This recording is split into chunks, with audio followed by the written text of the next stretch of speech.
It's Monday evening. Class കഴിഞ്ഞ് വന്നതും എല്ലാവരും കൂടി ഒന്ന് അമ്പലത്തേക്ക് പോകാമെന്ന് വെച്ചു.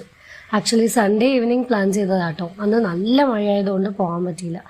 ഓക്കെ, മൺഡേ ആകുമ്പോൾ കുറച്ച് തിരക്കും കുറവായിരിക്കുമല്ലോ എന്ന് വിചാരിച്ചിട്ടാണ് ഈവനിങ് ആകുമ്പോൾ പോകാമെന്ന് വെച്ചത്. അമ്പലം എന്ന് പറഞ്ഞിട്ട് സുമോ ഹോട്ടലിൽ കാണിക്കണമെന്ന് വിചാരിക്കണ്ട. ചായ പോലും കുടിച്ചില്ല. ഹസ്ബൻഡ് എത്തിയത് ഒപ്പം തന്നെ ഞങ്ങൾ ഇറങ്ങി. അതുകൊണ്ട് ഒരു ചായ മാത്രം കുടിക്കാമെന്ന് വിചാരിച്ചിട്ടാണ് കയറിയപ്പോൾ ചായയുടെ കൂടെ കുറച്ച് ദോശയും പുരിയും മസാലയൊക്കെ കൂടെ കഴിച്ചു. അങ്ങനെ കഴിച്ചു കഴിഞ്ഞിട്ടാണ് പതുക്കെ അമ്പലത്തേക്ക് പോയത്. അങ്ങനെ അമ്പലത്തേക്ക് പോയി അവിടെ പ്രതീക്ഷിച്ച പോലെ തന്നെ തിരക്ക് ഒട്ടും ഉണ്ടായിരുന്നില്ല. പക്ഷെ പൂജയും തുടങ്ങാനുള്ള സമയമായിട്ടുണ്ടായിരുന്നില്ല. 6 മണി കഴിഞ്ഞേ ഉണ്ടായിരുന്നുള്ളൂ. അതുകൊണ്ട് 2-3 വട്ടം ക്യൂ നിന്ന് കയറി തൊഴാൻ പറ്റി. ദെൻ തൊഴുതിറങ്ങിയതും നേരെ വീണ്ടും ഹോട്ടലിൽ പോയി. വീണ്ടും ഞങ്ങൾക്ക് കഴിക്കാനല്ല, അമ്മയ്ക്ക് പാർസൽ മേടിക്കാൻ വേണ്ടി പോയതാണ്.